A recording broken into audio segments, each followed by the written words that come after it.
नमस्कार साथियों, आधार क्लासेस के इस ऑनलाइन प्लेटफॉर्म के ऊपर आज अपन राजस्थान इतिहास का पार्ट शुरू करने जा रहे हैं, जिसमें राजस्थान की जो प्रमुख सभ्यताएं हैं उन सभ्यताओं के बारे में अपन बातचीत करेंगे और इतना डिटेल से और तथ्यात्मक और बिंदुवार एक एक पॉइंट को इतना ढंग से क्लियर करके पढ़ेंगे कि किसी भी प्रकार का कोई भी एग्जाम देना आपका कोई भी तथ्य शेष नहीं रहेगा और पूरा माइंड के अंदर सब जाएगा। यानी पढ़ना है तो अपने को इस प्रकार से ही पढ़ना है कि हर चीज अपने माइंड के अंदर क्लियर हो जाए। इस सभ्यता को आप पढ़ के देखना, आपको लगेगा रियल में पढ़ने का सही तरीका क्या है, चीजों को दिमाग के अंदर किस प्रकार से उतारा जाता है, समझ कैसे विकसित करनी है। क्योंकि अपन जब सीखेंगे, समझ विकसित करेंगे तो अपन मजबूत बनेंगे और कंपटीशन लड़ने लायक बनेंगे और औरों से आगे निकलेंगे। क्योंकि भीड़ से बाहर निकलना है तो पढ़ने के तरीके बहुत सटीक, सही, परफेक्ट और कंटेंट बहुत व्यवस्थित होना चाहिए और लिमिटेड होना चाहिए और वो क्लियर कट होना चाहिए। उसी को 10 बार, 12 बार, 20 बार पढ़ लो, अभ्यास कर लो, सिलेक्शन पक्का है और यही रणनीति हमारी रहती है। तो कालीबंगा सभ्यता के बारे में समझिए आप।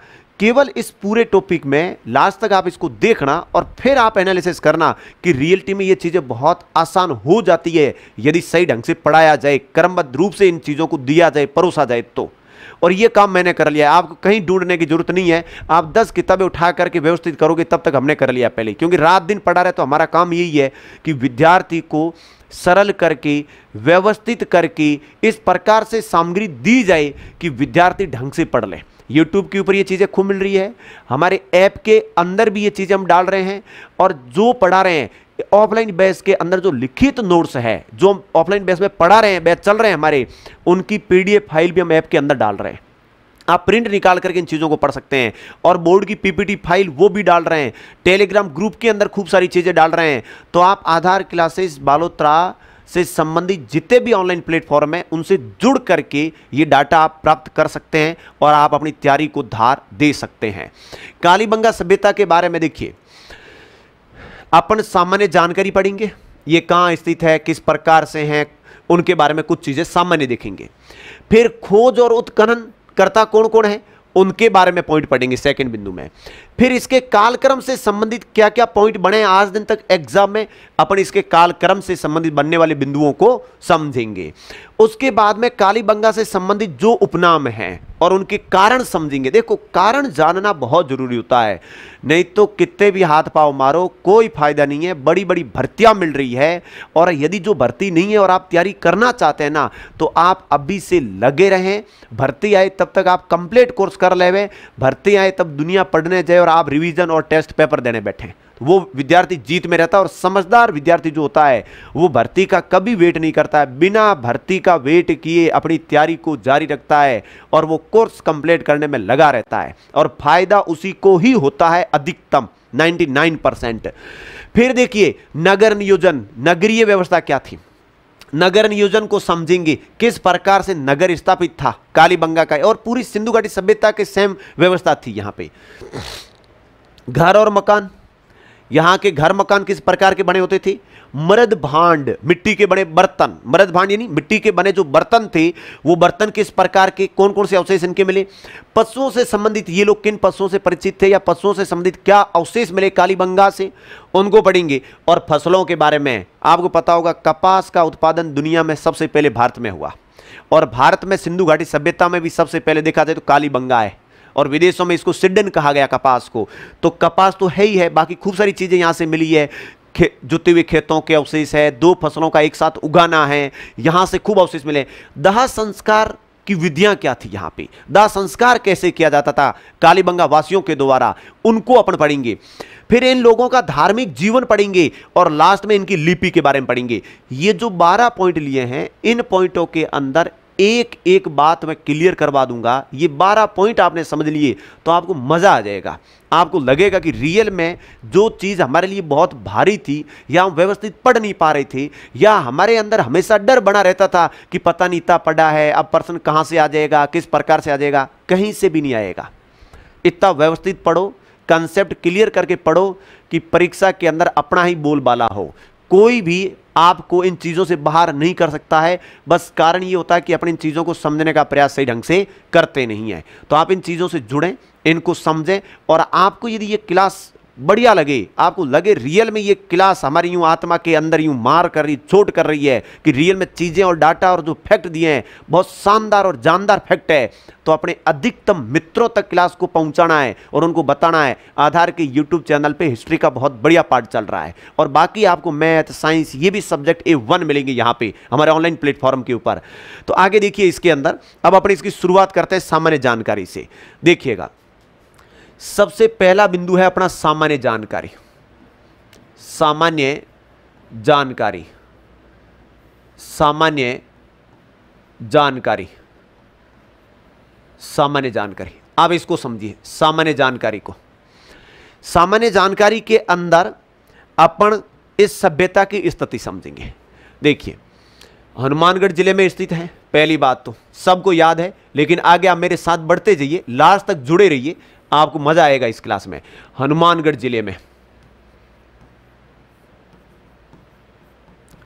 स्थित है, वहां से खोजी गई, ठीक है, हनुमानगढ़ जिले में स्थित है।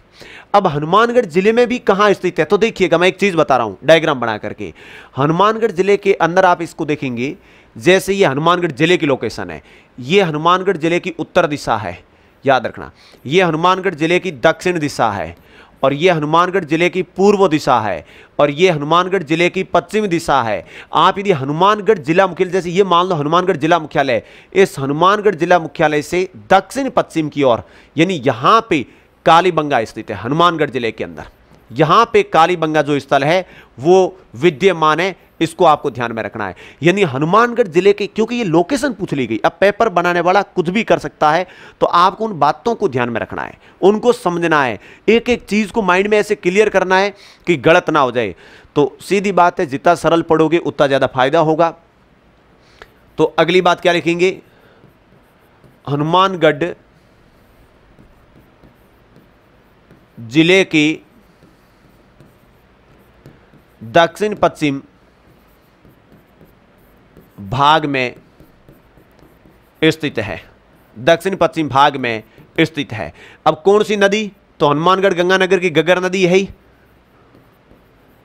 गग्गर नदी के किनारे विकसित हुई ये सभ्यता, गग्गर नदी के किनारे ये सभ्यता विकसित हुई। जब नदियों वाला पार्ट पढ़ेंगे, मर्त नदी, लेटी हुई नदी, सोतर नदी, कई नाम है इस गग्गर नदी के, पाकिस्तान में इसको हकरा कहते हैं, और हनुमानगढ़ जिले के बिल्कुल मध्य से निकलती है, हनुमानगढ़ जिले को दो भागों में बांटती है।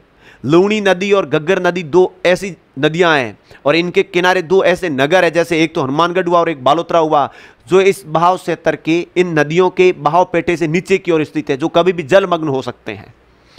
तो गग्गर नदी के किनारे, और गग्गर नदी का जो प्राचीन नाम है, गग्गर नदी का जो प्राचीन नाम है, तो यह है सरस्वती। प्राचीन नाम है सरस्वती, या इसी को कहा जाता है द्वेषदवती, द्वेषदवती ये है। यानी सरस्वती नदी, आर्य पढ़ोगे आप, आर्य संस्कृति, वैदिक संस्कृति आर्यों के काल की, तो वहां पर सरस्वती नदी उनकी बहुत पवित्र और प्रमुख नदी थी आर्यों की। तब बताया जाता, ऑरेल स्टीन जो है, ऑरेल स्टीन ने इस नदी के किनारे वैदिक संस्कृति के अवशेष खोजने हेतु सर्वे किया था, और बहुत महत्वपूर्ण सर्वे था। तो ध्यान रखना, ऑरेल स्टीन ने सरस्वती नदी के किनारे, सरस्वती नदी के किनारे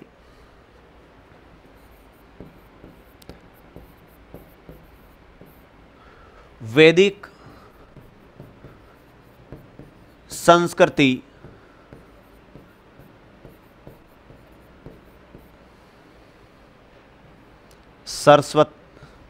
वैदिक संस्कृति के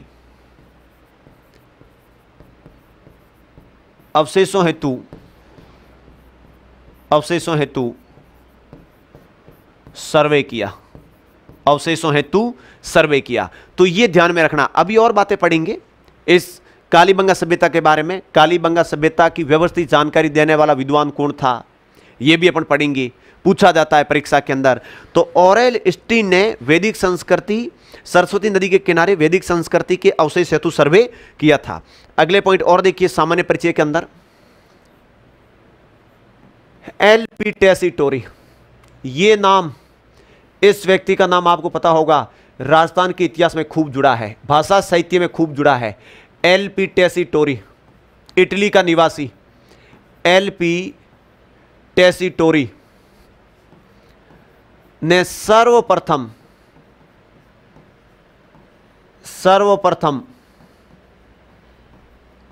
कालीबंगा की व्यवस्थित जानकारी दी। कालीबंगा की व्यवस्थित जानकारी दी, व्यवस्थित जानकारी दी। ध्यान रखना, यह बात अपने आप में मोस्ट बात है, व्यवस्थित जानकारी।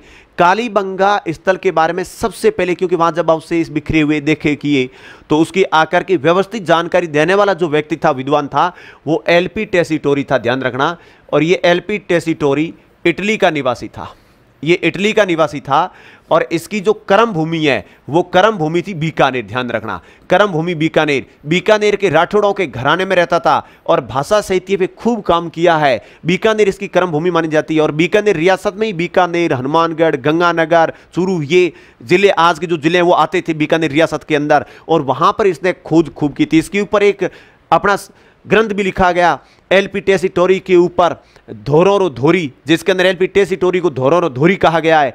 तो एलपी टेसीटोरी इटली का मूल निवासी था। और भाषा साहित्य जब राजस्थान का अपन कला संस्कृति में पढ़ेंगे, तब एलपी टेसीटोरी की मैं पूरी जीवनी बताऊंगा आपको, वहां पे इस व्यक्ति की बात आएगी। तो आपसे यदि पूछा जाए कालीबंगा स्थल है, उसको सर्वप्रथम देखने वाला व्यक्ति कौन था, व्यवस्थित जानकारी देने वाला व्यक्ति कौन था, एलपी टेसीटोरी। लेकिन सरस्वती नदी के किनारे आर्य संस्कृति या वैदिक संस्कृति के अवशेषों को खोज हेतु सर्वे किसने किया था, ऑरेल स्टीन ने किया था। कालीबंगा सभ्यता किस नदी के किनारे विकसित हुई, तो कालीबंगा सभ्यता गग्गर नदी यानी सरस्वती नदी के किनारे विकसित हुई। हनुमानगढ़ जिले के दक्षिण पश्चिम में यह सभ्यता स्थित है। यह है इसकी सामान्य जानकारी। अब इसके बाद में अगला जो पॉइंट बनेगा वो खोज के बारे में, खोज और उत्खनन के बारे में। याद रखिएगा, खोज या इस सभ्यता की उत्खनन किसने किया, खुदाई कार्य, उत्खनन का अर्थ होता है खुदाई कार्य, अवशेष ढूंढने हेतु किनके नेतृत्व में हुआ।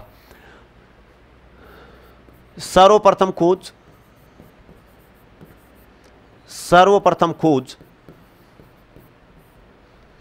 1952 अमलानंद घोष के नेतृत्व में, अमलानंद घोष के नेतृत्व में, घोष के नेतृत्व में। इस व्यक्ति का नाम ध्यान में रखना है। और उत्खनन की बात करें आपसे, यदि उत्खनन कार्य, तो उत्खनन कार्य 1961 से लेकर के 69 के बीच में हुआ। उत्खनन कार्य करने वाले 4 लोगों के नाम याद रखना। यहां पे एक तो जुड़ा है बीबी लाल, बीबी लाल है, ध्यान रखना। एक व्यक्ति है बीके थापर, इस व्यक्ति का नाम ध्यान में रखना है। एक याद रखना आपको एमडी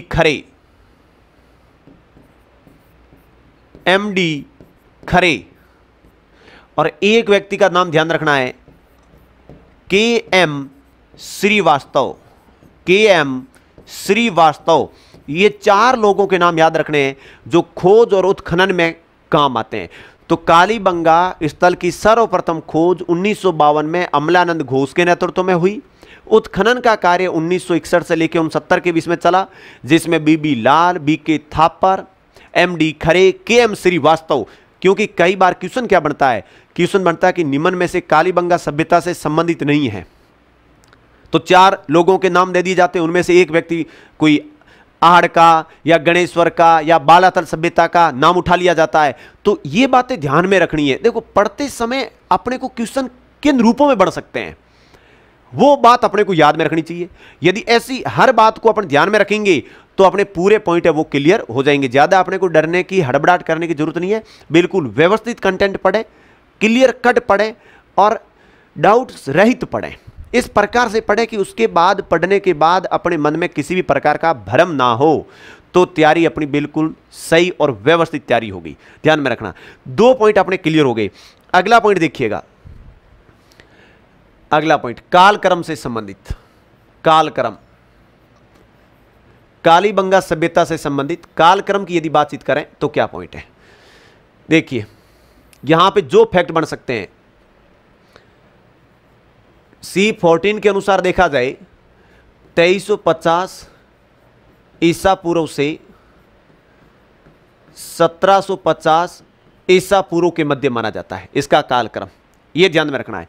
यानी 2350 से 1750 ये विकसित कालक्रम है, ये पूरी सिंधु घाटी सभ्यता का विकसित कालक्रम है। इससे ऊपर भी और इसके बाद में भी सिंधु सभ्यता के अवशेष मिले हैं, लेकिन ये इसका विकसित कालक्रम है, ये पूछा जाता है। यानी अर्थात इसको देखा जाए तो ये 5000 वर्ष पुरानी सभ्यता है, 5000 वर्ष पुरानी सभ्यता, यह भी ध्यान रखना, 5000 वर्ष पुरानी सभ्यता है, सभ्यता, यह भी बात आपको ध्यान में रखनी है। और यदि देखा जाए इसके बारे में, इस सभ्यता के बारे में, तो ये जो डॉक्टर दशरथ शर्मा है, एक चीज, इसको 5000 वर्ष पुरानी सभ्यता है, यहां से प्राक हड़प्पा, एक चीज, प्राक हड़प्पा, हड़प्पा व उत्तर हड़प्पा कालीन अवशेष, उत्तर हड़प्पा कालीन अवशेष, कालीन अवशेष प्राप्त हुए हैं। ये गजब की चीज है। देखिए कि कालक्रम में देखा जाए ना तो 3 कालक्रम के अवशेष यहां से मिले हैं। तो विशेषता जब पूछी जाती है कि कालीबंगा सभ्यता के बारे में असंगत है, देखो एक है प्राक हड़प्पा, एक है हड़प्पा, एक है उत्तर हड़प्पा। यानी जो हड़प्पा का कालक्रम है, हड़प्पा या सिंधु घाटी सभ्यता का जो कालक्रम है, उस कालक्रम से पहले के अवशेष मिलना उसको कहते हैं प्राक हड़प्पा। हड़प्पा काल से पहले के अवशेष, पूर्व के अवशेष, पूर्व हड़प्पा या प्राक हड़प्पा। हड़प्पा काल के दौरान के अवशेष मिलना वो हड़प्पा कालीन होता है। और हड़प्पा काल जो सिंधु घाटी सभ्यता का कालक्रम है, उसके बाद के यदि अवशेष मिल रहे हैं तो वो उत्तर हड़प्पा कालीन अवशेष माने जाते हैं। कालीबंगा से 3 प्रकार के अवशेष मिले हैं। प्राक हड़प्पा के अवशेष आप देखेंगे तो जुते हुए खेत के अवशेष वो प्राक हड़प्पा कालीन है। भूकंप के अवशेष जो मिले कालीबंगा से वो प्राक हड़प्पा कालीन है। तो ये प्राक हड़प्पा कालीन भी अवशेष मिले हैं, हड़प्पा कालीन भी मिले हैं और उत्तर हड़प्पा कालीन भी अवशेष मिले हैं। तब ये तीनों कालक्रम में मानी जाएगी, ध्यान रखना विशेष करके। तब ये शब्दावली है ना, इनके साथ खेलना बहुत जरूरी है। प्राक हड़प्पा उत्तर हड़प्पा कालीन अवशेष, अब ये क्या होता है मैंने आपको बता दिया, इनको समझना है। बाकी बताया जाता है कि इसकी जो खुदाई से अवशेष मिले वो अवशेष 5 स्तरों में मिले हैं, यानी 5 अलग अलग प्रकार के लेवल्स के यहां से साक्ष्य अवशेष प्राप्त हुए हैं। तो देखिए अगला पॉइंट और देखिए, कालीबंगा से खुदाई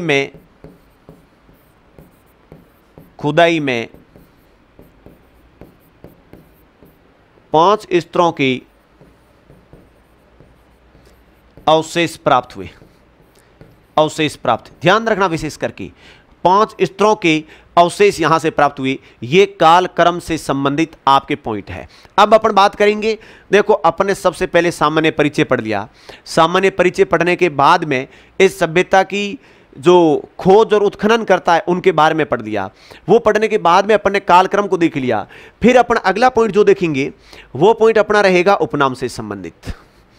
इस सभ्यता के उपनाम क्या क्या है, उपनाम तो बिंदुवार समझते जाएंगे ना तो बेटा आनंद आ जाएगा और कोई भी चीज परीक्षा में बाहर नहीं जाएगी।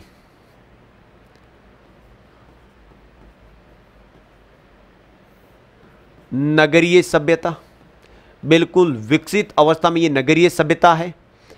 इसके साथ में इसको कहा जाए तो इसको धातु के हिसाब से ये कांस्य युगीन सभ्यता है, कांस्य युगीन सभ्यता है। ये भी बात आपको ध्यान में रखनी है। अब देखो ये कांसा शब्द आया है, इसका अर्थ कांसा किससे बनता है, तांबा प्लस टिन, तांबा प्लस टिन। तांबे की मात्रा होती है ज्यादा और टिन की होती है कम, ये ध्यान में रखना है। तांबा प्लस टिन, ये चीज ध्यान में रखनी है, तांबा प्लस टिन से। यानी धातु के हिसाब से पूछे तो कांस्य युगीन कांसे के बड़े उपकरण, औजार, बर्तन यहां ज्यादा मिले हैं। और कांसा किससे बनता है? तांबा प्लस टिन से बनता है। लेकिन एक चीज याद रखना, धातु के हिसाब से ये लोग लोहे से परिचित नहीं थे, लोहे से परिचित नहीं थे। धातु के अंदर ये ध्यान रख लेना, परिचित नहीं थे। कई बार ऑप्शन देते हैं कि कालीबंगा सभ्यता के लोग परिचित नहीं थे, तो वो तांबे की कुछ चीजें दे देते हैं, बनी हुई कांसे की बनी हुई चीजें दे देता है। लेकिन कुछ वस्तुएं वो लोहे की बनी, जैसे तलवार ऑप्शन लिख देता, अब तलवार लोहे की बनती है, तो लोहे से परिचित नहीं थे वो, इसकी जगह शब्द काम में ले सकता है तलवारें। यदि तलवारें ऑप्शन में आ जाए तो अपने को मिस करना है, गलत करना है कि ये लोग इनसे परिचित नहीं थे। तांबा, कांसा, इन चीजों का ये खूब प्रयोग करते थे, इन धातुओं के बारे में ये लोग खूब जानते थे। तो नगरीय सभ्यता थी, कांस्य युगीन सभ्यता थी। ये भी बात इसके बारे में अपने को ध्यान में रखनी है। और यदि यहां से कोई चीज अपने को ध्यान में रखनी है, डॉक्टर दशरथ शर्मा ने कालीबंगा को हड़प्पा सभ्यता की तीसरी राजधानी बताया। हड़प्पा सभ्यता की तीसरी राजधानी बताया, तीसरी राजधानी बताया, ध्यान रखना, तीसरी राजधानी बताया, यह भी ध्यान में रखना है। और यदि देखा जाए कालीबंगा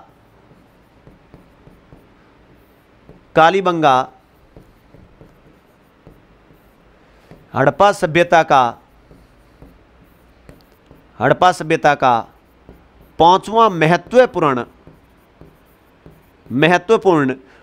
स्थल था।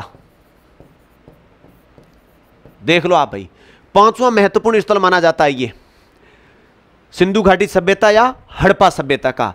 तो ये उपनाम से संबंधित है। देखो ये नगरीय सभ्यता है, बिल्कुल व्यवस्थित नगरीय सभ्यता थी। पूरी सिंधु घाटी सभ्यता नगरीय व्यवस्था थी। वो भारतीय प्रथम नगरीय क्रांति कहलाती है। दूसरी भारतीय नगरीय क्रांति महाजनपद काल में मानी जाती है, क्योंकि उस टाइम नगर स्थापित हुए थे वापस।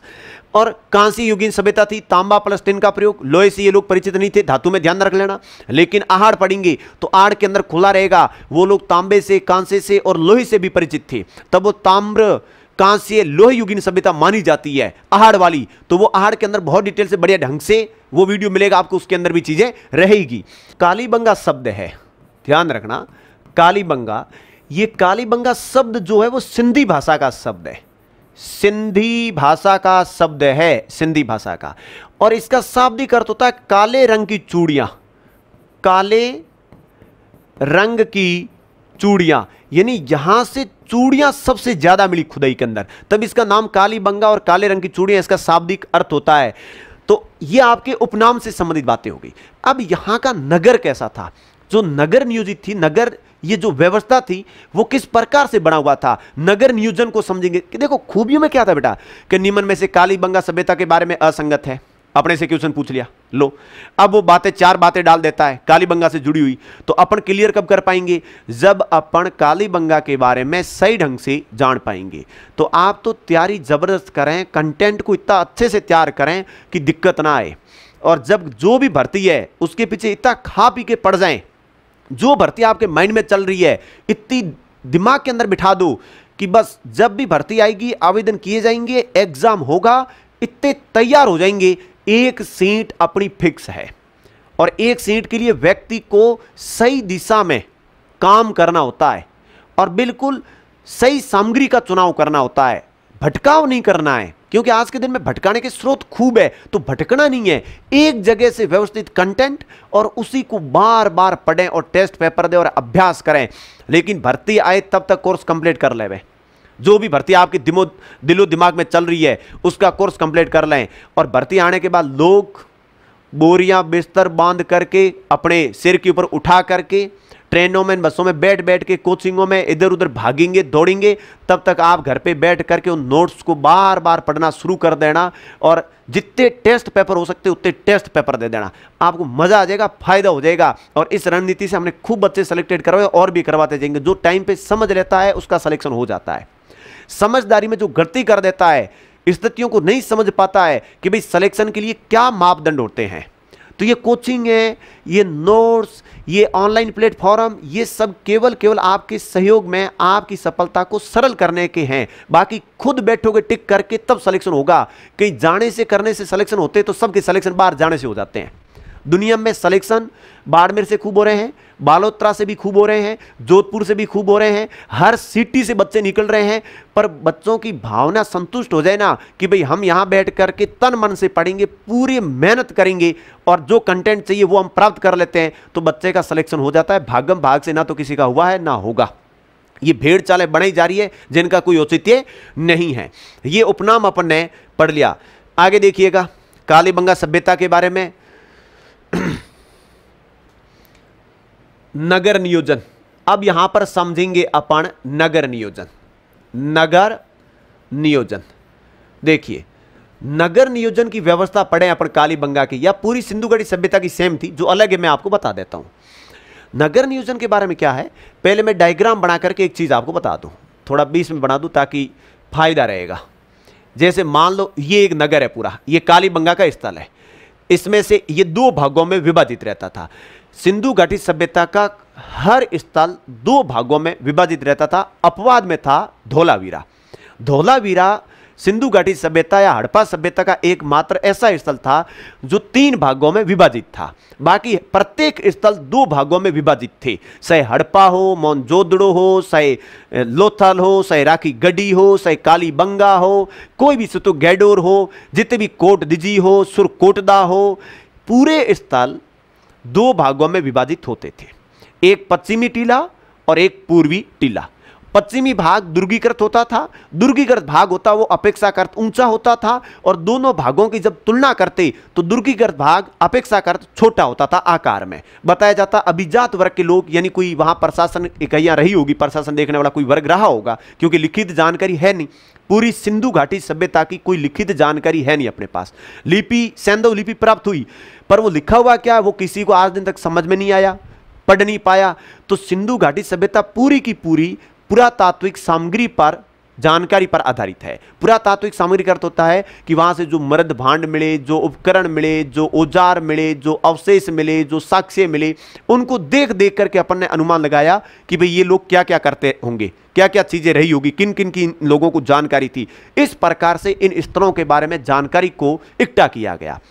लिखित प्रमाण है ही नहीं।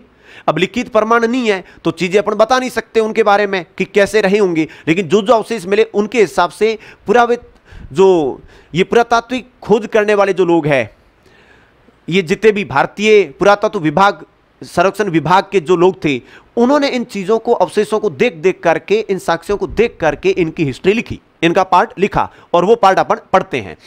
तो देखिएगा नगर नियोजन, अब जैसे मान लो ये कालीबंगा पूरा नगर है, मान लो अब ये 2 भागों में रहता था। अब इस साइड का भाग है, ये पश्चिमी भाग कहलाता था।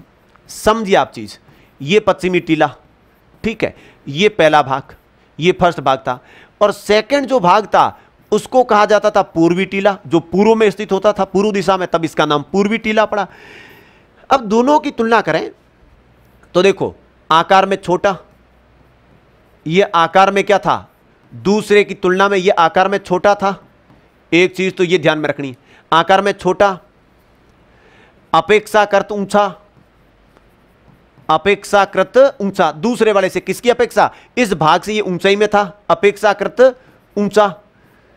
और देखा जाए तो क्या था, दुर्गीकृत भाग था, ये दुर्गीकृत भाग, क्योंकि बताया जाता है यहां किलाबंदी की गई, सुरक्षा की दृष्टि से महत्वपूर्ण माना होगा, पुरोहित वर्ग रहा होगा, दुर्गीकृत भाग था। यह भी इस चीज के बारे में अपन ध्यान रखेंगे। यहां पर अभिजात वर्ग के लोग रहे होंगे, यानी बड़े वर्ग के लोग, अभिजात वर्ग का निवास रहा होगा यहां पे, ये इसके बारे में बताया जाता है। 2 भागों में डिवाइड रहता था। अब दूसरे वाले की तुलना करें, क्षेत्रफल में बड़ा दूसरे वाले की तुलना में, इसके आकार में देखा जाए तो ये क्षेत्रफल में उसके मुकाबले में ये बड़ा था। जब बड़ा था तो इसको बताया गया कि इसका नाम नगरकोट था, ये नगरकोट के नाम से जाना गया, नगरकोट। और यदि इसकी बात देखी जाए तो ये आम जनता का निवास था। नगरकोट में कौन है, आम जनता रहती थी, क्योंकि बड़ा था, आम जनता, इसको आम जनता का निवास माना गया। दूसरे वाले पूर्वी टीले को आम जनता का निवास, आम जनता का निवास माना गया इसको, यह भी बात आपको ध्यान में रखनी है। क्षेत्रफल में बड़ा, नगर कोट, आम जनता का निवास, ये विशेष बातें इसके बारे में आपको ध्यान में रखनी है। 2-3 चीजें रखनी है। और अपेक्षाकृत नीचा, वो ऊंचाई में था, दुर्गीकृत भाग था, लेकिन ये अपेक्षाकृत क्या था, नीचा, उसके मुकाबले में ये नीचा था। अब आपसे कोई पूछे कि नगर नियोजन की व्यवस्था को देखा जाए, क्योंकि पूरे सिंधु स्थल ही नगरीय तरीके से व्यवस्थित रूप में बचे हुए थे। सड़कें थी, समकोण पे काटती थी, नालियां थी, सड़कों के किनारे जल निकासी की व्यवस्था बहुत महत्वपूर्ण थी। आप पूरी सिंधु घाटी सभ्यता की 2 प्रमुख विशेषता पढ़ोगे तो पूरी दुनिया में सिंधु घाटी सभ्यता उत्तम नगरीय व्यवस्था और उत्तम जल निकासी व्यवस्था के लिए जानी जाती है। इतने बढ़िया ढंग से नगर स्थापित थे और इतनी उत्तम जल निकासी प्रणाली थी जिसकी कोई तुलना आज भी, कोई तोड़ नहीं है उसका। इन 2 चीजों के लिए बहुत बढ़िया ढंग से ये जानी जाती है। ये इस प्रकार से नगर सुरक्षित था। अब देखो इसमें और क्या था, आप देखिए, मैं कुछ बातें बता रहा हूं। पूरे सिंधु घाटी सभ्यता में क्या होता था, पूरा नगर है वो एक परकोटा, चारों तरफ एक परकोटा होता था, मतलब एक बहुत बड़ी दीवार होती थी, चारों तरफ से सुरक्षा की दृष्टि से दीवार से सुरक्षित होता था सिंधु घाटी सभ्यता का बाकी के स्थल, इस प्रकार से होता था। लेकिन कालीबंगा की अलग खूबी थी। बताया जाता है कि कालीबंगा दोहरी सुरक्षा प्राचीर से सुरक्षित था। यह गजब की बात है, ध्यान रखना, यह बहुत बड़ी चीज है। दोहरी सुरक्षा प्राचीर यदि पूछी जाए तो कालीबंगा से संबंधित है। दोहरा परकोटा, और वो भी दुर्गीकृत भाग और नगरकोट दोनों अलग अलग परकोटे से सुरक्षित थे। यानी ये जो पश्चिमी टीला है इसके चारों तरफ एक अलग परकोटा था, बड़ी दीवार से घिरा हुआ था कि कोई बाहर का आक्रमण ना हो, इस प्रकार से परकोटे बनाए होंगे। और ये पूर्वी टीला भी एक अलग परकोटे से, एक दीवार से सुरक्षित था। तो ये अपने आप में पूरी सिंधु घाटी सभ्यता में कालीबंगा एकमात्र स्थल था जिसका दुर्गीकृत भाग और नगरकोट दोनों अलग अलग 2 परकोटों से सुरक्षित थे। दोनों के अलग अलग 2 परकोटे बनाए गए थे और उस परकोटे से सुरक्षित थे। जैसे जयपुर नगर पढ़ते हैं, जयपुर नगर में जयपुर की जो दीवार है, वो जयपुर शहर जब स्थित है, वो चारों तरफ बाहर एक दीवार बनेगी। क्यों बनेगी बड़ी दीवार? सुरक्षा की दृष्टि से, ताकि बाहर से आक्रमणकारी कोई सीधा अंदर की तरफ ना आए और वहां पर सैनिक चारों तरफ उस दीवार के पास घेरे में खड़े रह जाए और नगर के अंदर के लोग सुरक्षित रह जाए। तो इन लोगों ने सुरक्षा की दृष्टि से ये परकोटे बनाए होंगे, सुरक्षा की दृष्टि से बनाए जाते थे। तो कालीबंगा एकमात्र स्थल है। तो देखिए, कालीबंगा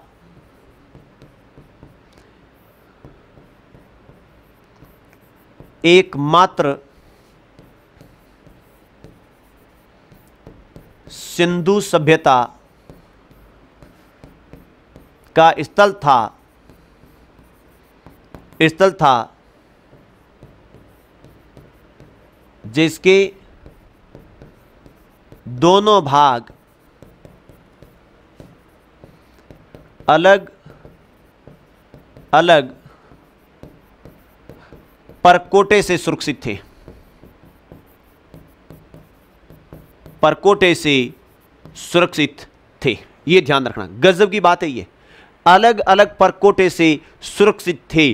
तो नगर नियोजन को आप समझो कि वो नगर किस प्रकार से स्थापित था, उसकी खूबी क्या थी, दुर्गीकृत भाग कौन सा था, नगरकोट भाग कौन सा था, इन दोनों भाग में से बड़ा कौन सा, छोटा कौन सा। तो ये सब चीजें माइंड में बैठ जाएगी। फिर वो देता है कालीबंगा नगर नियोजन के बारे में असंगत है, क्या कर लेगा वो? कुछ नहीं कर सकता। जो सही पढ़ के जाएगा ना, वो वहां पे पेपर बनाने वाले की हालत खराब कर देगा उल्टी। एक एक प्रश्न का वो इतना सही सटीक जवाब देगा क्योंकि उसके माइंड में पूरा टॉपिक क्लियर चल रहा है, माइंड में दिक्कत नहीं है। तो पढ़ाई का मतलब ये कि व्यवस्थित पढ़ो, चीज को इतना ढंग से पढ़ो कि दिक्कत ही खत्म हो जाए। तो नगर नियोजन के अंदर अब देखो सड़कों की और जल निकासी व्यवस्था कैसी थी उसको भी पढ़ेंगे। तो नगर नियोजन में देख लो, पूरा कालीबंगा या सिंधु घाटी सभ्यता का हर स्थल नगरीय रूप में स्थापित थी, यानी ये ग्रामीण सभ्यता तो थी नहीं, नगरीय सभ्यता थी। और इसमें पूरा नगर दो भागों में बंटा रहता था, जिसमें एक पश्चिमी भाग जो पश्चिमी टीले के नाम से था और पूर्वी साइड का पूर्वी टीला कहलाता था। पूर्वी टीला बहुत बड़ा होता था क्षेत्रफल में, नगर कोट के नाम से जाना जाता था, आम जनता का निवास था। अपेक्षाकृत पश्चिमी के टीले से ये नीचा था, क्योंकि ये दुर्गी करता तो ऊंचा था, तो ये इसकी अपेक्षा में नीचे था और क्षेत्रफल में बड़ा था। दोहरी सुरक्षा प्राचीर से सुरक्षित था पूरा नगर। और दोहरी सुरक्षा प्राचीर का अर्थ क्या हुआ कि पश्चिमी भाग अलग परकोटे से और पूर्वी टीला अलग परकोटे से सुरक्षित था। यह चीज आपको ध्यान में रखनी है। दोनों भाग नगर के अलग अलग परकोटे से सुरक्षित थे और ये इस प्रकार से अलग अलग परकोटे से सुरक्षित होने वाला एकमात्र सिंधु घाटी सभ्यता का स्थल कालीबंगा है। यह बात आपको ध्यान में रखनी है। आगे और देखिए नगरीय विशेषताओं के अंदर अगले पॉइंट देखो, ब्लैक से लिख देता हूं। अगला पॉइंट देखिए,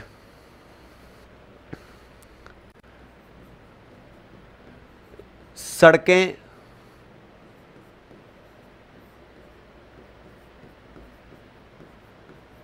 एक दूसरे को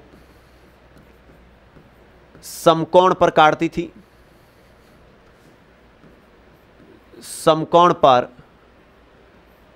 काटती थी। अगली बात देखिएगा, मुख्य सड़क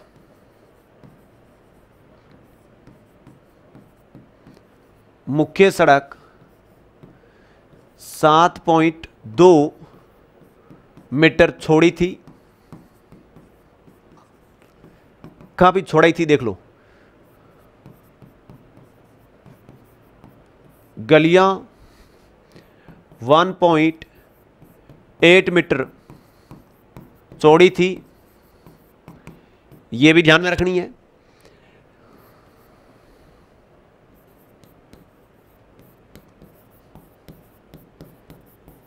जल निकासी प्रणाली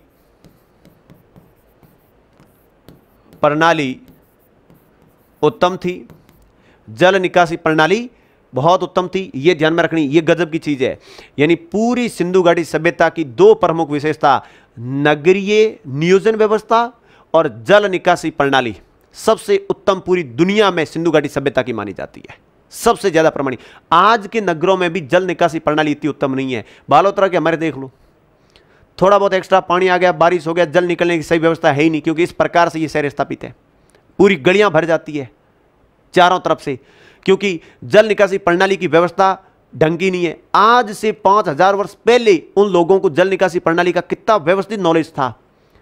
नालियां सड़क के किनारे किनारे बनती थी, बीच में सीवरेज लगते थे ताकि वो एक्स्ट्रा जो जल होता बाहर आ जाता था, पत्थर लगता था।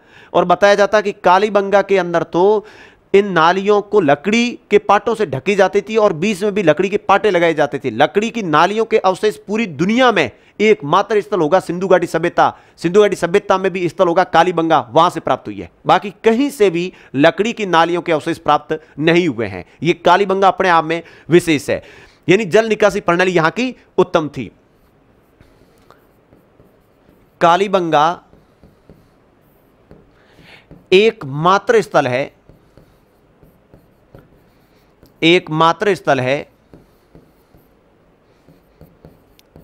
जहां से लकड़ी की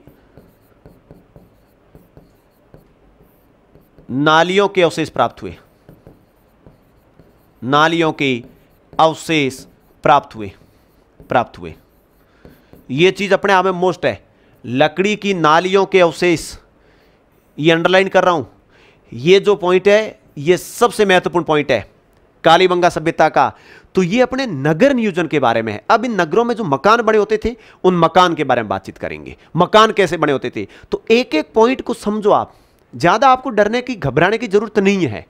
इन चीजों को समझोगे ना तो मैं बताता हूं आपका एग्जाम इतना सरलता से क्लियर हो जाएगा।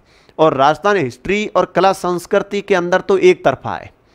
जितने भी यहां से ऑफलाइन बैच हमने निकाले हैं, नोट्स लिखवाए हैं, ऑनलाइन प्लेटफॉर्म फॉरम पर तो अभी आए हैं हम, इतने ज्यादा इस पे रहे नहीं हैं, लेकिन अब ऑनलाइन प्लेटफॉर्म के ऊपर भी इतनी ढंग से कंटेंट देंगे कि बच्चे को इधर उधर भटकने की जरूरत ना पड़े।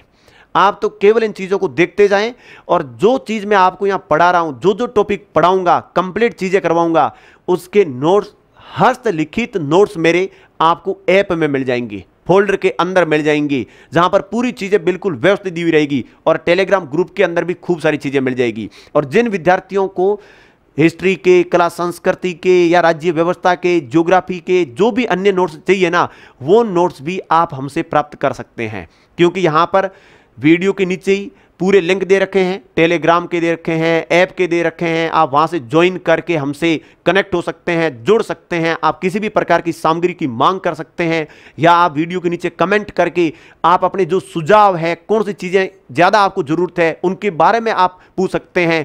हर प्रकार से आपकी हेल्प की जाएगी। अब आगे देखिए, अगला जो बिंदु पढ़ेंगे वो पढ़ेंगे मकान के बारे में, यानी इनके जो घर है और जो मकान है वो किस प्रकार से व्यवस्थित थे। अब मैं एक चीज यहां पे बताऊं, आपको समझाना चाह रहा हूं कि ये जो नगरीय सभ्यता थी, मान लो ये इस प्रकार से स्थापित थी। अब यूं समकोण पे सड़कें काटती थी, यूं मुख्य सड़कें निकलती थी, फिर गलियों में खूब सारी सड़कें थी। इनके घर इन सड़कों के किनारे यूं बनते थे। मान लो ये घर है, अब ये घर है तो इन घरों में क्या, ये मुख्य सड़क यहां से चल रही है, तो इस मुख्य सड़क की तरफ दरवाजे खिड़कियां नहीं खुलते थे। इनके दरवाजे खिड़कियां खुलते थे पिछवाड़े की तरफ, गलियों में। छोटी सी गली होती थी, उन गली से होते हुए लोग मुख्य सड़क आते थे और बाजारों की तरफ जाते थे। यानी इनके जो घर है ग्रिड पद्धति से बनते थे, ग्रिड पद्धति से घर बने होते थे, घर बने होते थे। इसका अर्थ क्या हुआ, मुख्य सड़क की ओर दरवाजे और खिड़कियां नहीं खुलते थे, पीछे गली की ओर खुलते थे और गलियों से होते हुए लोग ये मुख्य सड़क की ओर पहुंचते थे। इसका अर्थ होता है घरों के दरवाजे व खिड़कियां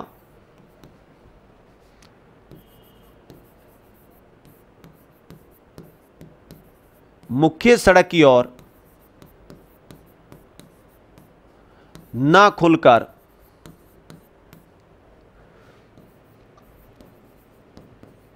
पीछे गलियों में खुलते थे, गलियों में खुलते थे, पीछे गलियों में खुलते थे। ध्यान रखना, तो यह भी एक विशेष पद्धति थी। अब इनके घर किसके बने होते थे, तो देखो कालीबंगा के लोगों के जो घर है वो कच्ची ईंटों से बनते थे, कच्ची ईंटों से घर निर्मित होते थे। यानी सबसे ज्यादा कच्ची ईंटों का प्रयोग किया गया। पक्की ईंटें भी है लेकिन ज्यादातर कच्ची ईंटों का प्रयोग किया गया। इस कारण से कालीबंगा को गरीब बस्ती कहा गया, गरीब बस्ती कहा जाता है कालीबंगा को। यह भी बात आपको ध्यान में रखना है, गरीब बस्ती। अगली चीज देखें तो यहां से मिट्टी की ईंटों से निर्मित सबूतरे प्राप्त हुए हैं, सबूतरे प्राप्त हुए हैं। यह भी ध्यान रखना, यह फैक्ट भी खूब पूछा गया है परीक्षा के अंदर। प्राप्त हुए हैं सबूतरे, और वो भी मिट्टी की ईंटों से निर्मित सबूतरे प्राप्त हुए कालीबंगा से। और देखिए इनके घरों के बारे में और खूबियां पढ़ते हैं। घर 2 से 3 मंजिला,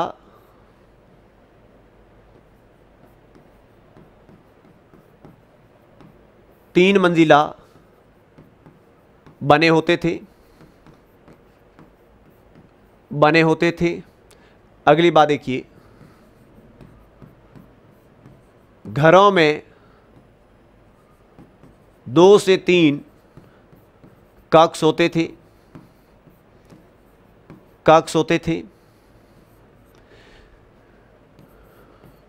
प्रत्येक घर से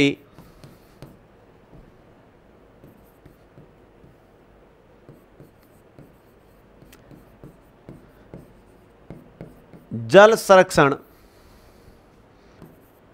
हेतु टांका बना होता था।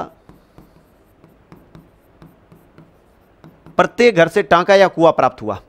आज भी वो लोग इस महत्व को समझते थे। अब 2 से 3 मंजिला घर बड़े होते तो सीधी बात है सीढ़ियां का ज्ञान होता होगा इनको, क्योंकि ऊपर जब चढ़े होंगे तो सीढ़ियां बनाने का भी ज्ञान था इन लोगों को। घरों पे चढ़ने के लिए सीढ़ियां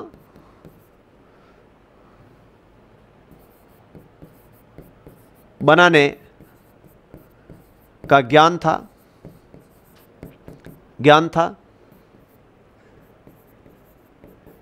फर्श में अलंकृत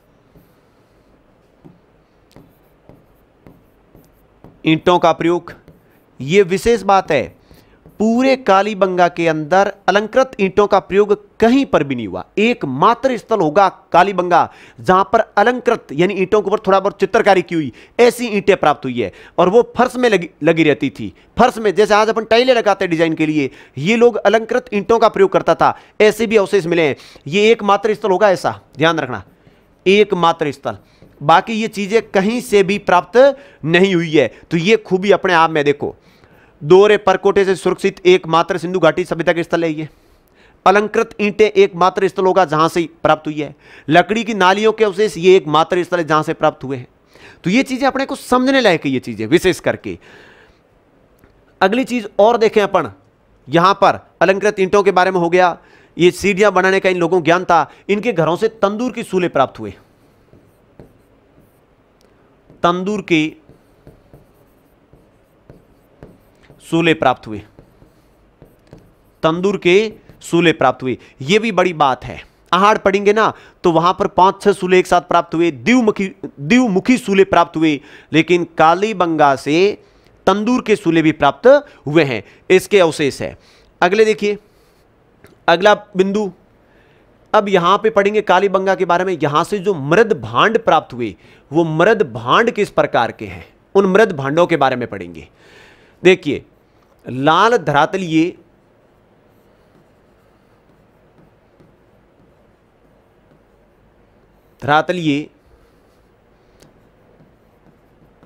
मिट्टी के मृद भांड, मिट्टी के मृद भांड प्राप्त हुए, यानी लाल रंग की मिट्टी का प्रयोग उसमें ज्यादा हुआ। अब इनके ऊपर क्या किया गया, सफेद रंग से ज्यामितीय आकृतियों का चित्रण ज्यादा किया गया। ज्यामितीय आकृतियों का चित्रण, आकृतियों का चित्रण, ध्यान रखना। ज्यामितीय आकृति मतलब क्या है, जैसे त्रिभुज हो गया, वर्त हो गया, आयत हो गया, शतृभुज हो गया, इस प्रकार की आकृतियां जो गणितीय आकृति होती हैं ज्योमेट्री की, उनका प्रयोग ज्यादा किया गया। मृद भांडों पर पशु पक्षियों के भी चित्र पाए गए। पशु पक्षियों के चित्र ये लोग बनाते थे।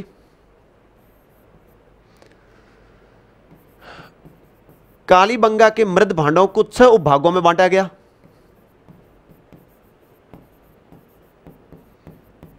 मृद भांडों को 6 उपभागों में बांटा गया,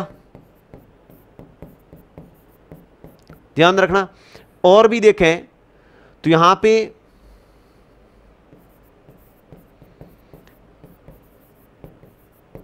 मिट्टी की बनी खिलौना गाड़ी प्राप्त हुई, खिलौना गाड़ी प्राप्त हुई। तो ये चीजें अपने आप में विशेष है। ये मृद भांड है। कालीबंगा से जो मृद भांड प्राप्त हुए, लाल धरातलीय मिट्टी वाले मृद भांड प्राप्त हुए। मृद भांड यानी बर्तन मिट्टी के बने हुए, सफेद रंग से ज्यामितीय आकृतियों के इनके ऊपर चित्र हुए बने रहते थे। मृद भांडों पर पशु पक्षियों के चित्र बने होते थे। कालीबंगा के मृद भांडों को 6 उपभागों में बांटा गया। मिट्टी की बनी खिलौना गाड़ी भी प्राप्त हुई है। अब देखो, साथ साथ में टू द पॉइंट आपको मैटर मिल रहा है। और मेरे कंटेंट की क्या खूबी है, यही खूबी है कि बच्चों को टू द पॉइंट इतना व्यवस्थित फैक्ट और तथ्य मिल जाते हैं कि बच्चे को कहीं भटकने की जरूरत नहीं है। जो आधार का स्टूडेंट है, जो हिस्ट्री कल्चर ये जो सब्जेक्ट पढ़ के गया है ना जीके में, वो अलग ही अपने आप में। कारण चीजों को व्यवस्थित कर दिया जाए, रट पिटने वाला मामला जो होता है ना, उसमें बेटा आपको नुकसान होगा। आप केवल इन चीज़ों को व्यवस्थित पढ़ो, इनको समझो, कंटेंट को, यदि हमारा कंटेंट आपको बढ़िया लग रहा है तो आप कंटेंट प्राप्त करो। हम आपके लिए खूब कंटेंट उपलब्ध करवा रहे हैं। आप चीज़ों को, ऑफलाइन खूब सारे बैच चल रहे हैं, ऑनलाइन ऐप के अंदर हमारे खूब सारे कोर्स डाल रखे हैं, तो आप वहाँ से परचेज कर सकते हैं। पूरी चीज़ें पड़ी है, और यूट्यूब के ऊपर तो खूब सारी चीज़ें मैं आपके लिए लेके आ ही रहा हूँ। तो ये मृद भांड से संबंधित फैक्ट है। अगला पॉइंट देखिएगा। अब यहां से अपन इनके कालीबंगा के लोग किन पशुओं से संबंधित थे, परिचित थे, जानकार थे, पशुओं से संबंधित कालीबंगा में क्या क्या फैक्ट बन सकते हैं उनके बारे में देखिए। उनसे संबंधित पालतू पशु, कालीबंगा लोगों के लिए पालतू पशु कुत्ता। ध्यान रखना, पालतू पशु कौन सा था? कुत्ता। गाय, वो घोड़े से अपरिचित थे ये लोग, घोड़े से अपरिचित, ये लोग अपरिचित थे। ध्यान रखना इस बात को, अपरिचित थे। इनका पूछा जाएगा, जैसे ये लोग लोहे धातु से अपरिचित थे और गाय और घोड़े से भी अपरिचित थे। जैसे आहड़वासी चांदी धातु से अपरिचित थे, लेकिन तांबा, कांसा, टिन और लोहे के वो जानकार थे लोग, धातुकर्मी थे आहड़वासी। अगला वीडियो आएगा, उसके अंदर देखना आप एक एक चीज आहड़ के बारे में, सभ्यताओं के बारे में आप पढ़ोगे ना। बच्चों को राजस्थान इतिहास के जानकारी की स्रोत, सभ्यताएं, ये बिल्कुल व्यवस्थित नहीं मिलती है, भटकते रहते हैं इनके बारे में बच्चे, खूब सारे भटकाव रहते हैं। लेकिन आप इन चीज़ों को पढ़ना, यहाँ से जानकारी के पूरे स्रोत पढ़ना और सभ्यताएं पढ़ना, फिर आपको लगेगा कि अब हम एक तरफ हैं, डरने की जरूरत नहीं है। राजवंश भी इतने व्यवस्थित हो जाएंगे, डरने की जरूरत नहीं है। तो पालतू पशु कुत्ता, गाय और घोड़े से ये लोग क्या थे? अपरिचित थे। और देखिए, और यहां पर क्या है? तांबे की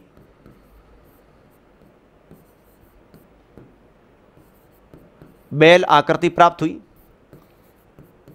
बैल आकृति प्राप्त। ये भी देखो अवशेष, बहुत बढ़िया अवशेष है। मैं जहां जहां स्टार लगा रहा हूं, इन चीजों को आप बढ़िया ढंग से तैयार करना। तांबे की बनी हुई बैल आकृति, वर्षभ वुल आकृति प्राप्त हुई है, लेकिन बनासियन बुल जो है वो आड़ से मिला है। बनासियन बुल की आकृति आड़ से मिली है, लेकिन तांबे की बैल की आकृति कहां से प्राप्त हुई? तो आप बताओगे कालीबंगा से। यह चीज यहां से प्राप्त हुई है। और इसके बारे में आप देखोगे, ऊंट की अस्थियों के अवशेष, गजब की चीज है। यह भी ध्यान रखना, पशुओं से संबंधित जो फैक्ट बन सकते हैं पूरे लिखा रहा हूं, यह भी विशेष फैक्ट है। ऊंट की अस्थियों के अवशेष अपने कालीबंगा से प्राप्त हुए। इसके अलावा अपन और देखेंगे तो हाथी का पूर्ण दांत प्राप्त हुआ है। पूरा दांत, पूरा का पूरा, आधा अधूरा भी नहीं, टुकड़ा भी नहीं, बाकी जगह से आधे टुकड़े खूब मिले हैं। हाथी का पूर्ण दांत केवल एकमात्र स्थल होगा कालीबंगा, वहां से प्राप्त हुआ है। तो यह भी विशेष बात है, हाथी का पूर्ण दांत प्राप्त, यह भी कालीबंगा से प्राप्त हुआ है।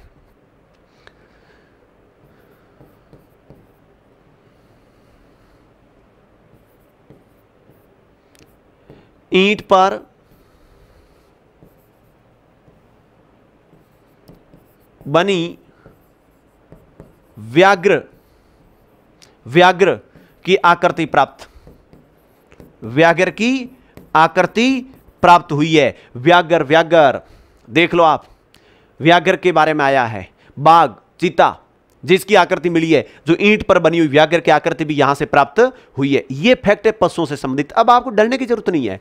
कालीबंगा वासियों का पालतू पशु क्या था? कुत्ता था। गाय, वो घोड़े से ये लोग अपरिचित थे।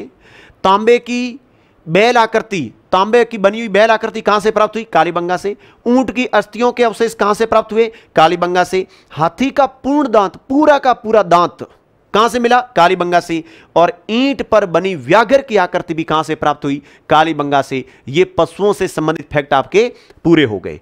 और देखिए कालीबंगा के बारे में क्या पॉइंट बनते हैं, यानी इन चीजों को पढ़ोगे ना तो आनंद की अनुभूति होगी कि हिस्ट्री को कैसे पढ़ा जाता है सही ढंग से।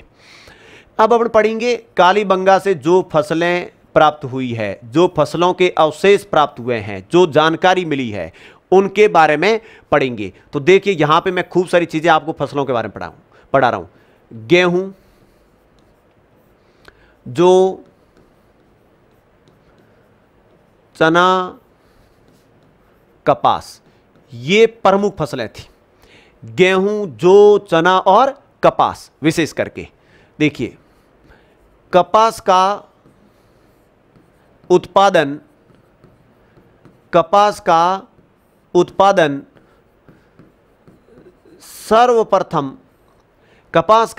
सर्वप्रथम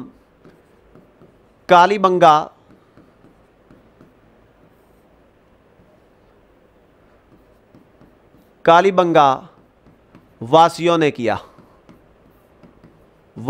किया। सिंधु घाटी सभ्यता में सबसे पहले यहां हुआ था। कपास को यूनानियों ने सिडन कहा। किस नाम से पुकारा? सिडन के नाम से पुकारा कपास को। कपास की खेती सबसे पहले अपने यहां पे हुई, और आज भी हनुमानगढ़ में खूब कपास होता है, ध्यान होगा आपको। अगली चीज, दो फसलों को एक साथ उगाना। दो फसलों को एक साथ उगाना, ये अवशेष यहां से मिले हैं, ध्यान रखना। ये विशेष पॉइंट है, जो स्टार मैंने बना दी वो स्टार है अपने आप में, ये ध्यान रखना। दो फसलों को एक साथ उगाना, अवशेष कहां से मिले हैं? तो ये अवशेष भी कालीबंगा से मिले हैं। अगला पॉइंट और भी बेस्ट है, जुते हुए खेतों के अवशेष।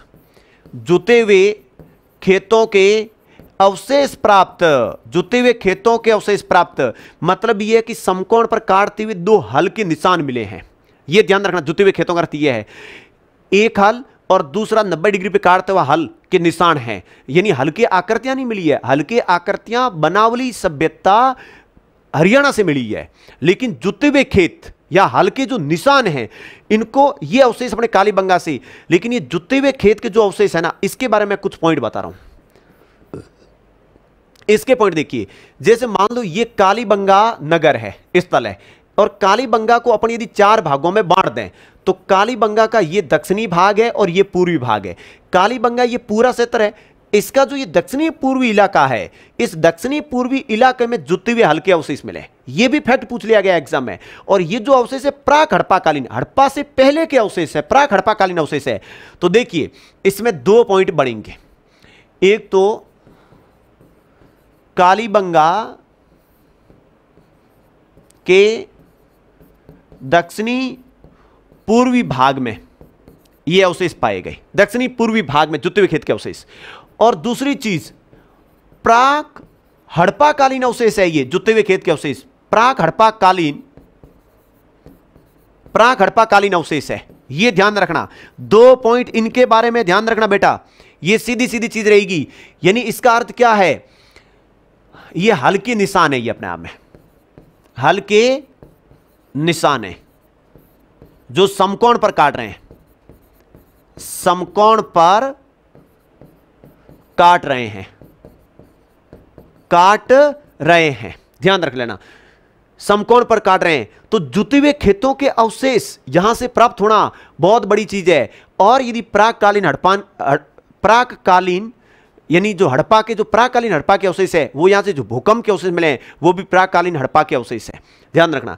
यदि और भी प्राककालीन हड़प्पा की यदि बातचीत करें तो वो है भूकंप के अवशेष। भूकंप के अवशेष, जो भूकंप के अवशेष यहां से प्राप्त हुए हैं, ये मोस्ट चीज है। भूकंप के अवशेष यानी जो मकान मिले, जो दीवारें मिली, उनमें क्या दरारें पाई गई। तो दरारें पाई गई तो इनको माना गया कि भाई ये प्राक हड़प्पाकालीन अवशेष है, प्राक हड़प्पाकालीन अवशेष है। तो ये भी हड़प्पा से यानी कालीबंगा से जो भूकंप के अवशेष मिले हैं, कालीबंगा से जो भूकंप के अवशेष मिले हैं, वो प्राक हड़प्पाकालीन अवशेष माने जाते हैं। जुते हुए खेतों के जो अवशेष मिले हैं, वो भी प्राक हड़प्पाकालीन अवशेष माने जाते हैं। और मैंने प्राक हड़प्पा, हड़प्पा और उत्तर हड़प्पा तीनों काल के बारे में बता दिया है, और तीनों के अवशेष कालीबंगा से मिले हैं, यह ध्यान रखना है। ये फसलों के बारे में है, कहीं डरने की जरूरत नहीं है, जो फैक्ट पूछे आप अच्छे ढंग से बता सकते हैं। अब अगले पॉइंट देखिएगा, अगला पॉइंट, फसलों के बाद में अपन यदि बातचीत करेंगे तो दाह संस्कार की बातचीत करेंगे। दाह संस्कार बताया जाता है ये लोग अंधविश्वासी थे, ये लोग अंधविश्वासी थे, अंधविश्वासी थे। कैसे समझिएगा, ये लोग बताया जाता आभूषणों सहित ये शव को गाड़ देते थे, और उत्तर में सिर और दक्षिण में पैर होते थे, जो आज भी अपन परंपरा ये निभा रहे हैं। आज भी अपन शव को दफनाएंगे या जलाएंगे तो सिर है वो उत्तर में रखेंगे, पैर दक्षिण में रहेंगे। खूब सारी चीजें आज भी जो सिंधु घाटी सभ्यता की देन है उसको अपन लेकर के चल रहे हैं। तो ये लोग अंधविश्वासी थे। दाह संस्कार की 3 विधियां थी। दाह संस्कार की 3 विधियां थी प्रचलित, यहां पे बताया जाता है। फर्स्ट विधि जिसको पूर्ण समाधिकरण कहते हैं, बिल्कुल व्यवस्थित रूप से समाधि दी जाती थी, समाधिकरण। दूसरा आंशिक समाधिकरण की प्रोसेस होती थी, समाधिकरण की होती थी। और फिर यहां पे दाह क्रम विधिवत रूप से दाह प्रक्रिया की जाती थी। और देखा जाए तो यहां से युगल समाधियां प्राप्त हुई, युगल समाधियां प्राप्त हुई। लोथल से भी खूब हुई, लेकिन अपने यहां से भी युगल समाधियां प्राप्त हुई। यहां से प्रतीकात्मक समाधि प्राप्त हुई, समाधियां प्राप्त हुई। यह भी विशेष बात ध्यान रखनी। यहां से कब्रगाह प्राप्त हुआ, एक कब्रगाह भी यहां से प्राप्त हुआ है, इसको भी ध्यान में रखना है। कब्रगाह भी प्राप्त हुआ है। और यदि देखा जाए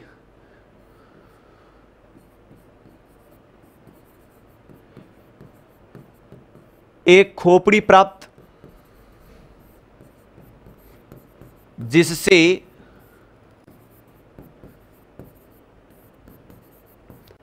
शल्य चिकित्सा की जानकारी मिलती है, जानकारी प्राप्त। यह भी अपने आप में खूबी है, शल्य चिकित्सा की जानकारी प्राप्त हो रही है। एक खोपड़ी, मानव खोपड़ी मिली है जिसमें 36 छेद किए गए। अब बताओ क्यों किए गए? क्योंकि उससे शल्य चिकित्सा प्रोसेस को समझा गया, ऑपरेशन सर्जरी का जो मामला होता है ना, उसको समझा गया। तो शल्य चिकित्सा के अवशेष है, भूकंप के अवशेष है, जुते हुए खेतों के अवशेष है, 2 फसलों को एक साथ उगाने के अवशेष है, अलंकृत ईंटों के अवशेष यहां से प्राप्त हुए हैं। कितनी सारी चीजें होगी देख लो आप, खूब सारी चीजें यहां से प्राप्त हुई है। जो जो अवशेष है उनको आप पढ़ लो, मैंने स्टेप बाय स्टेप आपको अवशेष बता दिए हैं। लकड़ी की नालियों के अवशेष है, ऊंट की अस्थियां मिली है, हाथी का पूर्ण दांत यहां से प्राप्त हुआ है, तांबे की बनी बैल आकृति यहां से प्राप्त हुई है। अब आपको क्या चाहिए? टू द पॉइंट आपको पूरा मैटर मिल रहा है, और उस कंटेंट को आपको सही ढंग से व्यवस्थित करना है, इसको आपको समझना है। यह दाह संस्कार से संबंधित पॉइंट है, दाह संस्कार से संबंधित पॉइंट है। अगला पॉइंट देखिए, इनका धार्मिक जीवन कैसा था? धार्मिक जीवन, धार्मिक जीवन देखिए, धार्मिक जीवन की बातचीत करें, पूरी सिंधु घाटी सभ्यता के हर स्थल से मातृ देवियों की मूर्तियां मिली है। मातृ देवियों की खूब मूर्तियां और मोहरें मिली है, हड़प्पा, मोहनजोदड़ो सब जगह से। लेकिन कालीबंगा से मातृ देवी की कोई मूर्ति प्राप्त नहीं हुई है। इस कारण से कालीबंगा वासियों की धार्मिक जीवन की स्पष्ट जानकारी है नहीं, यह ध्यान रखना। राजनीतिक जीवन और धार्मिक जीवन के बारे में अपन कालीबंगा के बारे में कुछ नहीं बता सकते। राजनीतिक जीवन की जानकारी इसलिए प्राप्त नहीं है क्योंकि लिखित प्रमाण है नहीं। तो कैसे बता पाए अपन कि कौन राजा होता था, कैसी मंत्री परिषद होती थी, किस प्रकार से वो लोग शासन करते थे? कोई जानकारी नहीं है, क्योंकि ये पूरी जानकारी जो पढ़ रहे हैं पुरातत्व सामग्री के आधार पर है, मृद भांडों के आधार पर है, अवशेषों के आधार पर है, साक्ष्यों के आधार पर है, इन चीजों के आधार पर है। तो धार्मिक जीवन स्पष्ट नहीं है। पॉइंट देखिएगा, कालीबंगा एकमात्र सैंधव स्थल है, सैंधव स्थल है जहां से मातृ देवियों की मूर्तियां प्राप्त नहीं हुई, मूर्तियां प्राप्त नहीं हुई। अब नहीं हुई तो धार्मिक जानकारी स्पष्ट नहीं है, अर्थात धार्मिक जीवन की स्पष्ट जानकारी नहीं है, प्राप्त नहीं है, यह भी ध्यान रखना। लेकिन यहां से 7 अग्नि वेदिकाएं जरूर प्राप्त हुई है। अग्नि वेदिकाएं, अग्नि वेदिकाएं, या कह सकते हैं हवन कुंड या अग्नि कुंड, हवन कुंड प्राप्त हुए हैं, जो यज्ञ अनुष्ठान के लिए जाने जाते होंगे। ये चीज अपने में 7 अग्नि वेदिकाएं या हवन कुंड यहां से प्राप्त हुए हैं। ये बड़ी चीज है अपने आप में, इसको अपन मान सकते हैं, ये चीज विशेष। लेकिन मातृ देवी की मूर्तियां यहां से प्राप्त नहीं हुई है। ये 7 अग्नि वेदिकाएं या हवन कुंड, ये अपने आप में बहुत बड़ी चीज है। और यदि यहां से देखें तो धार्मिक जीवन के अंदर तो यही चीजें रहेगी, इससे ज्यादा तो अपने को पढ़ने की जरूरत है नहीं, क्योंकि बाकी जानकारी धार्मिक जीवन के बारे में इन लोगों की है नहीं, ना मिली है, ना अपन उनके बारे में बता सकते हैं। धार्मिक जीवन के बाद में अगला पॉइंट देखें, सैंधव सभ्यता लोग की लिपि क्या थी। ये कालीबंगा लोगों की लिपि क्या थी, तो लिपि मानी जाती सैंधव लिपि, इन लोगों की सैंधव लिपि थी। ठीक है, इस सैंधव लिपि को भाव चित्रात्मक लिपि कहते हैं। भाव चित्रात्मक लिपि, भाव चित्रात्मक लिपि, इसका अर्थ होता है कि 400-500 के बीच में मूल अक्षर थे, चित्तर वित्तर कुछ लिखा है, फिर चित्र बनाया है, इस प्रकार से ये भाव अपने प्रकट करते थे। जो लिपि ये पढ़ी नहीं गई, आज दिन तक पढ़ी नहीं गई, तब लिखित जानकारी नहीं है। इस लिपि को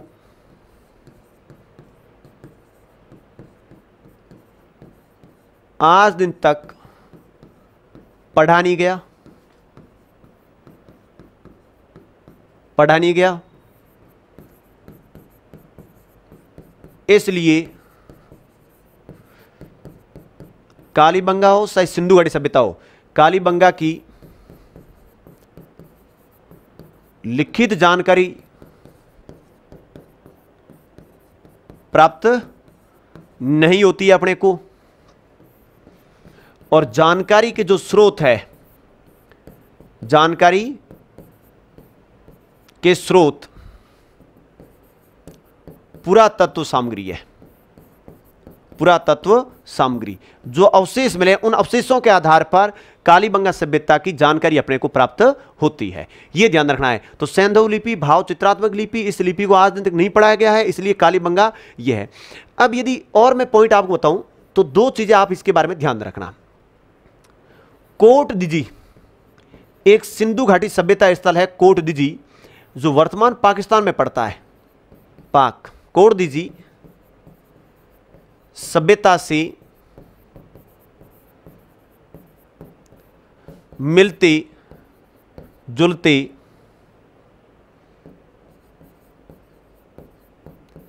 अवशेष, यानी कालीबंगा के कुछ अवशेष ऐसे हैं जो कोट दिजी सभ्यता, देखो कालीबंगा का, कोट दिजी का, कालीबंगा सभ्यता के अवशेष पाकिस्तान के कौन से स्थल से मिलते जुलते पाए जाते हैं, कोट दिजी। आड़ सभ्यता से कुछ अवशेष ऐसे मिले जो ईरानी सभ्यता से मिलते जुलते हैं, यह भी ध्यान रखना है। और यदि अपन देखें तो यहां से बेलनाकार आकृति की मेसोपोटामिया सभ्यता, मेसोपोटामिया की मोहर मिली, ध्यान रखना, मेसोपोटामिया की मोहर मिली। बेलनाकार आकृति की एक मुहर प्राप्त हुई या मोहर प्राप्त हुई जो मेसोपोटामिया की सभ्यता से मिलती जुलती है। तो मेसोपोटामिया सभ्यता के अवशेष भी अपने राजस्थान में देखा जाए तो कालीबंगा सभ्यता से मिले हैं, और वो बेलनाकार आकृति की क्या है, मोहर है। अब इन चीजों के बारे में आप स्क्रीनशॉट दे सकते हो। ये पूरी की पूरी बातें आपके जुड़ी हुई जीवन से, इस सभ्यता से संबंधित है। ये पूरा पॉइंट जो है वो अपन ने क्लियर कर लिया है। यहां से बाहर कुछ भी नहीं है। यदि आप सही ढंग से पढ़ते हैं, करते हैं, तो पूरे पॉइंट आ जाएंगे। मैं एक बार इनका रिवीजन आपको करवा देता हूं, स्टार्टिंग से लेकर के लास्ट तक जो पढ़ा है, एक बार शॉर्टकट में पूरी चीजें अपन कवर कर लेते हैं, ध्यान रखें। अब देखिएगा, अब मैं आपको स्पीडली चीजें बता रहा हूं वापस। कालीबंगा सभ्यता में सामान्य जानकारी पढ़ी, खोज उत्खनन पढ़ा, कालक्रम पढ़ा, उपनाम पढ़े, नगर नियोजन पढ़ा, घर मकान, मृद भांड, पशु, फसलें, दाह संस्कार, धार्मिक जीवन और लिपि, और अन्य कुछ अवशेष थे जैसे मेसोपोटामिया की बेलनाकार आकृति की मुहर प्राप्त हुई, वो भी पढ़ ली। कोड दिजी से इसके अवशेष मिलते जुलते, वो भी अपन ने पढ़ लिए। अब देखिएगा जानकारी के बारे में, हनुमानगढ़ जिले के हनुमानगढ़ के दक्षिण पश्चिम में गग्गर नदी के किनारे, प्राचीन नाम इसका सरस्वती, ऑरेल स्टीन ने या आर्य संस्कृति के अवशेष खोजने हेतु सर्वे किया। इसके बाद यदि देखा जाए एलपी टेसीटोरी ने कालीबंगा की व्यवस्थित जानकारी दी। सबसे पहले खोज अमलानंद घोष, उत्खनन में 4 है बीबी लाल, बीके थापर, एमडी खरे और केएम श्रीवास्तव। उसके बाद कालक्रम 2350 से 1750 ईसा पूर्व, रेडियो कार्बन 14 पद्धति के अनुसार 5000 वर्ष पुरानी सभ्यता, प्राक हड़प्पा, हड़प्पा और उत्तर हड़प्पा कालीन अवशेष मिले, जिनमें प्राक हड़प्पा कालीन अवशेष, जुते हुए खेत के अवशेष और भूकंप के अवशेष है, दोनों मैंने बताई थी। कालीबंगा से खुदाई में 5 स्तरों के अवशेष मिले हैं। अब देखो 8 से 8 स्तरों के अवशेष मिलेंगे, क्योंकि 8 सभ्यता 8 बार उजड़ी और 8 बार स्थापित हुई, उसको माना जाता है। अगला पॉइंट देखे, ये नगरीय सभ्यता थी, कांस्य युगीन सभ्यता थी, धातु के हिसाब से तांबा और टिन कांसा मिलता है, और लोहे से ये लोग अपरिचित थे। डॉक्टर दशरथ शर्मा ने कालीबंगा को हड़प्पा की तीसरी राजधानी बताया। कालीबंगा हड़प्पा सभ्यता का 5वां महत्वपूर्ण स्थल था। नगर नियोजन 2 भाग होते थे, जो थे मैंने बता दिए। दोहरी सुरक्षा प्राचीर मैंने बढ़िया ढंग से बता दी, और अलग अलग भागों से ये कालीबंगा एकमात्र स्थल था। बाकी सड़कें, वड़कें, जल निकासी प्रणाली और लकड़ी की नालियों के अवशेष, ये विशेष चीज है जो मैंने आपको बता दी। उसके बाद में घर मकान कैसे बनते थे, ग्रिड पद्धति में, पिछवाड़े की तरफ ये दरवाजे खुलते थे, कच्ची ईंटों से घर निर्मित होते थे, तब गरीब बस्ती कहलाई। मिट्टी की ईंटों से निर्मित सबूतरे यहां से प्राप्त हुए हैं। घर से 2-3 मंजिला बने होते थे, घरों में 2-3 कक्ष होते थे, जल के लिए टांका कुएं होते थे, फर्श में अलंकृत ईंटें, एकमात्र स्थल होगा जहां से अलंकृत ईंटें पाई गई है, और तंदूर के चूल्हे प्राप्त हुए। मृद भांड में लाल धरातलीय मिट्टी वाले मृद भांड मिले, सफेद रंग से ज्यामितीय आकृतियां बनी गई। मृद भांडों पर पशु पक्षियों की आकृतियां, कालीबंगा मृद भांडों में 6 भाग में बांटा गया। मिट्टी की बनी खिलौना गाड़ी भी प्राप्त हुई। पशुओं से संबंधित पालतू कुत्ता, गाय, घोड़े से अपरिचित थे। तांबे की बैल आकृति प्राप्त हुई, ऊंट की अस्थियों के अवशेष हुए, हाथी का पूर्ण दांत प्राप्त हुआ, और ईंट पर बनी व्याघ्र की आकृति प्राप्त हुई। फसलों में गेहूं, जो चना, कपास का उत्पादन पहली बार किया। कपास को सिड्डन कहा गया। 2 फसलों को एक साथ उगाना। जुते हुए खेतों के अवशेष, जुते हुए खेत कालीबंगा के दक्षिण पूर्व भाग में मिले। प्राक हड़प्पा कालीन अवशेष थे, हल्के निशान जो समकोण पर बने काट रहे थे, और प्राक हड़प्पा कालीन अवशेष, भूकंप के अवशेष भी यहां से मिले, ये भी लिखा दिया। अगला पॉइंट की दाह संस्कार में अंधविश्वासी थे, पूरी चीजें बताई। 3 प्रकार की विद्या थी दाह संस्कार की। युगल समाधियां मिली, प्रतीकात्मक समाधियां मिली, कब्रगाह यहां से मिला, और सले चिकित्सा के अवशेष मिले, क्योंकि एक खोपड़ी में इस प्रकार के अवशेष पाए गए। धार्मिक जीवन, कालीबंगा से धार्मिक जीवन की जानकारी मिलती नहीं है, क्योंकि मातर देवियों की मूर्तियां मिली नहीं है, और 7 अग्नि वेदिकाएं मिली। ये बहुत मोस्ट पॉइंट है, इसको ध्यान में रख लेना। अगला पॉइंट, लिपि सैंधव थी, भाव चित्रात्मक थी। लिपि को आज दिन तक पढ़ा नहीं गया, इसलिए सिंधु घाटी सभ्यता या कालीबंगा सभ्यता की लिखी जानकारी का अवशेष है नहीं। जानकारी की स्रोत है पुरातत्व सामग्री, और कोड दीजिए से मिलते जुलते अवशेष है, और बेलनाकार आकृति की मेसोपोटामिया की मुहर यहां से मिली है। तो बेटा ये चीज है कालीबंगा। अब आप कहीं जाओगे ना तो आप फंसोगे नहीं, क्योंकि इतना व्यवस्थित कंटेंट है कि आपको डरने की जरूरत नहीं है, और ये मेहनत हमने कर ली है। 2014 से निरंतर पढ़ा रहा हूं, लेकिन ऑफलाइन में ज्यादा, ऑनलाइन में अब उतरे हैं, तो बहुत कुछ करेंगे भी ऑनलाइन में भी। तो इस वीडियो में इतना ही, फिर मिलते हैं, धन्यवाद।